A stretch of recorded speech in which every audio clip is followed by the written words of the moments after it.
Welcome to Bible Study, Parody, and Subversion in Matthew's Gospel. One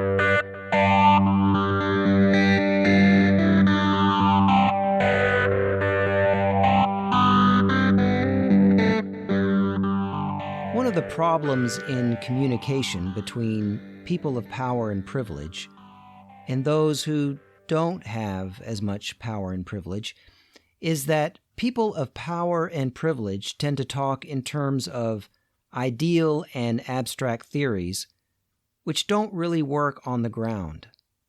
For example, they tend to talk about the free market, when there is no real free market. The government in any functioning country always intervenes in the market, if only, for example, to build roads. When the government builds roads, that takes away that burden from the participants in the market, who can then transport goods and labor on those publicly financed roads. So right there, we have significant government intervention in the economy. And there are many more ways that that's done: fire departments, health and safety regulations, public utilities. The creation of money itself is a market intervention. And the government doesn't just create money and then walk away and let the market do its thing. The government decides when to print more money or take money out of circulation. The government in the United States, through the Federal Reserve Bank, sets interest rates. Anyone who speaks of a free market is speaking of a complete fiction. And if they insist that the government's role is limited to setting a few basic rules and providing some basic infrastructure, after which the market can just do its thing, then, as Jesus and Matthew would say, they don't have eyes to see or ears to hear. They are willfully blind and deaf to reality, because that is never what actually happens. Advocates of the so-called free market usually only object to market interventions by the government when those interventions favor the poor and working class. But they rarely object when the interventions, such as bank bailouts every time there's another bank crash, favor the wealthy. So this ideal of a free market is not only a fiction, but a highly hypocritical one as well. Another example of the sort of ideal that people of privilege and power talk about is assumed equal opportunity. People of power and privilege often speak as if everyone has the same opportunity. But we know that in reality, societies offer people widely different opportunities. Even the idea of meritocracy itself rarely actually works in reality. If our economy was an actual meritocracy, then the people who work the hardest in the least desirable jobs, such as migrant farm workers, would be paid the most. But instead, they are some of the lowest paid jobs, while people who work in comfortable, air-conditioned buildings, doing work that excites them, get paid far more than they will ever need.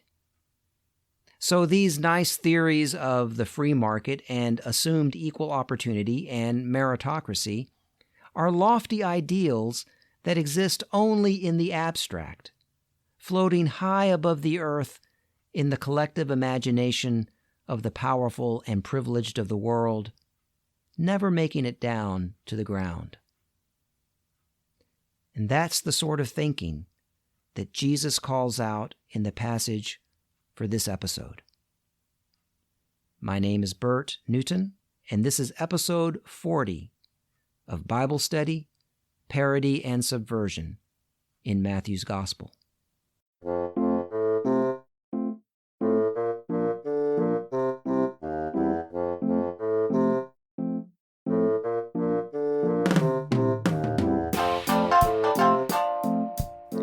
Before we get into the text today, I want to remind everyone that Matthew, like the other books of the Bible, is an ancient text coming from a time and place when writers often wrote in a style that we might think of as highly polemical. What I mean is that the writer's ideological opponents are painted in broad brushstrokes, as caricatures, with little nuance.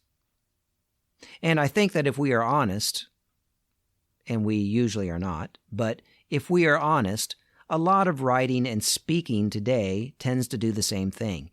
We tend to paint our ideological opponents with broad brushstrokes. I think that the internet, especially social media, has made this more apparent, but still we persist and even hide this from ourselves. I'm going to take a little risk here and say that I don't understand how anyone can like a man the likes of Donald Trump. I was going to say that I don't understand how anyone could vote for him, but then I remembered that there are many people who do not like the man but voted for him for ideological reasons. I still disagree with them. I disagree with them a lot, but that's a different sort of disagreement. But there are millions of people who actually like Donald Trump, even adore him, which I don't understand. I see him acting like a greedy, immature man-child who lies constantly about everything. So I figure that anyone who likes him must be the same sort of person, or really unintelligent. And yet I know some people who are intelligent and good-hearted people who seem to like Donald Trump. I don't get it. I don't get it at all.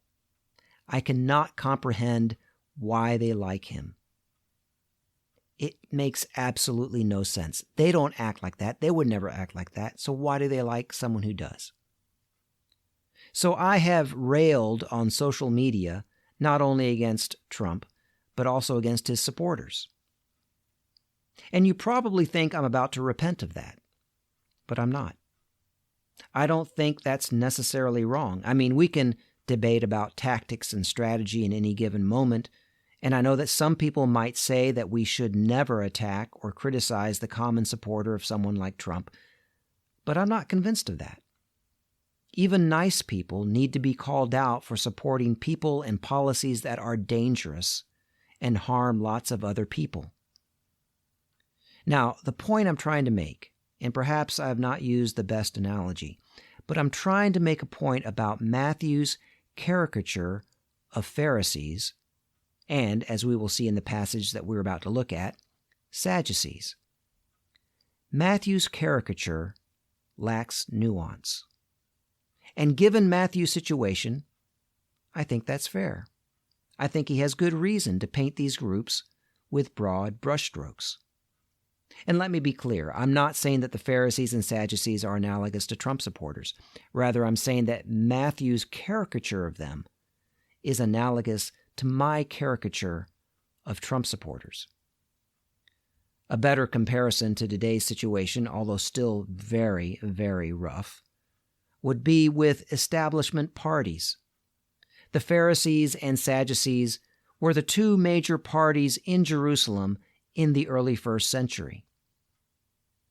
I'm going to take an even bigger risk here and suggest that the Pharisees were sort of like, in exceedingly rough comparison, they were sort of like the Democratic Party in the United States today, and the Sadducees were like today's Republican Party. Okay, that's a very, very rough analogy, and some scholars will hate that analogy. But I think it's a little helpful, as long as we realize it's extremely limited. And you will see why I compared them that way when we get to a quote from Josephus a little later in this episode. Anyway, Jesus in Matthew critiques these two parties the way a peasant radical might critique major establishment parties. There is little nuance, and that makes sense. Now, Jesus in this story is a peasant, but the author of Matthew, let's call him Matthew, although that's probably not his name, but let's call him Matthew. The author of Matthew was not a peasant. Matthew was a Pharisee. I think he was. I think he was very, very likely a Pharisee. I think he was a Pharisee who, like some other Pharisees, defected from his class to join a radical peasant movement. So he is being really harsh on the group that he has defected from. As I've said before, we often reserve the harshest criticism for groups that we have split from. So all that needs to be taken into account as we look at this passage. So with all that, let's read the first 4 verses of Matthew 16. Matthew 16, 1 through 4. The Pharisees and Sadducees came, and to test Jesus, they asked him to show them a sign from heaven. He answered them, "When it is evening, you say it will be fair weather, for the sky is red. And in the morning it will be stormy today, for the sky is red and threatening. You know how to interpret the appearance of the sky, but you cannot interpret the signs of the times. An evil and adulterous generation asks for a sign, but no sign will be given to it except the sign of Jonah." Then he left them and went away. So now the Sadducees join the Pharisees in challenging Jesus. We haven't seen the Sadducees since chapter 3. Josephus describes the Sadducees as the party of power and wealth. In his work, Antiquities of the Jews, he writes, "The Sadducees are able to persuade none but the rich, and have not the populace obsequious to them. But the Pharisees have the multitude on their side." If Josephus is giving us an accurate picture, even though both groups were part of the establishment of the upper classes, the Pharisees were more popular among the people, whereas the Sadducees were more popular among the elite. See why I made the comparison with the Democrats and Republicans? But here in the story in Matthew, Jesus is threatening the power base of the Pharisees with his popularity among the people. So now the Pharisees are getting desperate and building a coalition with the Sadducees, normally a rival establishment party. The Pharisees and Sadducees were often competitors in the halls of power in Jerusalem. That they joined forces at this point to challenge Jesus indicates that the powers that be are circling their wagons. The last time we saw the Sadducees in this story was when they joined the Pharisees to challenge John the Baptizer. And we all know what happened to John the Baptizer. Here they asked Jesus for a sign. The Pharisees did this by themselves back in chapter 12. This time, the narrator tells us that they have come to test Jesus. That word test can also be translated tempt, and it is the same word used for what the devil was trying to do to Jesus back in chapter 4 when the devil tested or tempted Jesus at the end of Jesus' 40-day fast. The narrator is telling us that the Pharisees and Sadducees are unwittingly carrying out the devil's agenda. And just like in that scene where Jesus does not oblige the devil, Jesus will also not oblige the Pharisees and Sadducees. Instead, he says something to them that gets lost in our translations. It doesn't have to get lost. A few translations, such as the Old American Standard Version of the Bible and the Old English Revised Version, don't lose it. But most English translations, including the NRSV, which I usually read in these episodes, obscure the play on words that Jesus makes in this passage. Most English translations have Jesus talking about the Pharisees and Sadducees telling weather by looking at the sky. What gets lost is that the word for sky is the same word in Greek as the word for heaven. So when the Pharisees ask Jesus for a sign from heaven, Jesus replies, "When it is evening, you say it will be fair weather, for heaven is red. And in the morning it will be stormy today, for heaven is red and threatening. You know how to interpret the appearance of heaven, but you cannot interpret the signs of the times." So you see what he does there? Jesus is playing off of the question being asked. He is telling them that they want a sign from heaven because, typical of upper-class men, their sights are often on the lofty matters of heaven, but they can't see what's happening right in front of them on the earth. Remember what I said in the intro to this episode about privileged and powerful people thinking and speaking in terms of lofty ideals that don't actually exist on the ground? Jesus has been performing signs. Jesus has been performing signs of healing and feeding the people. But they can't see them as signs because they are not, for them, the proper signs.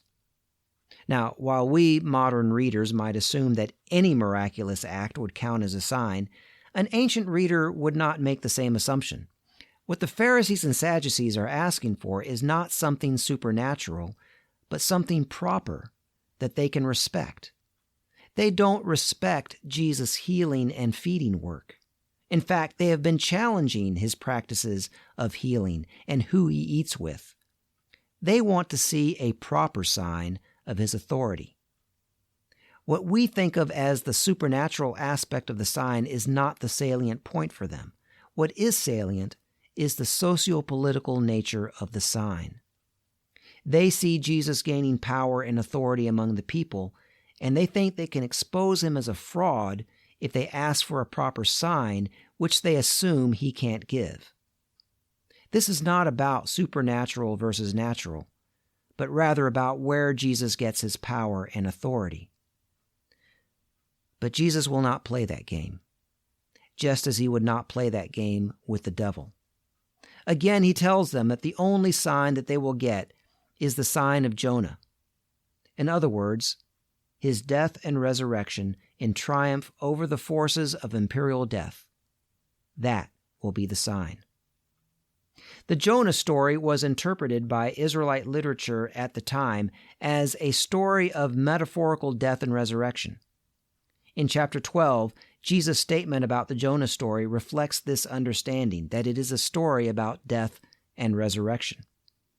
It is also a story about nonviolent, prophetic triumph over a brutal empire, the Assyrian Empire. And that is also why Jesus keeps using it as the only sign that he will give his challengers. Because that is the point.